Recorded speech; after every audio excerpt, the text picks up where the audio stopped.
సమస్యలు పరిష్కరించాలన్నా కానీ సాధ్యాసాధ్యాలు అవన్నీ కూడా పరిశీలించి దాని ప్రకారంగా ఇంతకుముందు యాక్షన్ తీసుకుంటూ ఉంటాయి.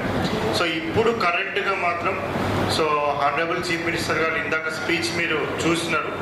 భూభారతి అనేసి కొత్త చట్టం తీసుకొని రావడం జరిగింది.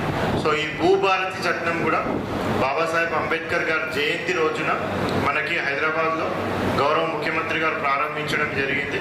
సో ఆ రోజు నుంచి ఈ భూభారతి చట్టం అనేది కొత్తగా మనకి ఇప్పుడు అమలవుతూ ఉంది. సో ఈ భూభారతి చట్టము మరి ఇంతకుముందు ఉన్న ధరణి యాక్ట్, ఇంతకుముందు ఉన్న ధరణికి సంబంధించిన సమస్యలు కానివ్వండి, ఈ భూభారతి ఇప్పుడు కొత్తగా వచ్చింది కాబట్టి దీంట్లో ఏ విధమైన సమస్యలు ఇంతకుముందు పరిష్కారం కానివి ఇప్పుడు ఏ విధంగా పరిష్కారం అయ్యే ఛాన్సెస్ ఉన్నాయి.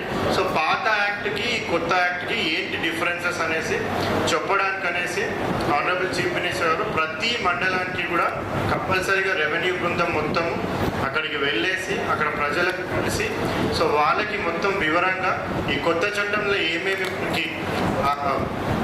కొత్త సూచనలు వచ్చినాయి అవన్నీ కూడా వాళ్ళకి వివరించి చెప్పాలనేసి, తద్వారా మళ్ళీ వాళ్ళు ఊరికి వెళ్ళినప్పుడు ఆ ఊళ్ళో ఉన్న ప్రజలు చాలామంది కూడా ఇంతకుముందు ఇబ్బంది పడిన వాళ్ళు ఉండి ఉండొచ్చు.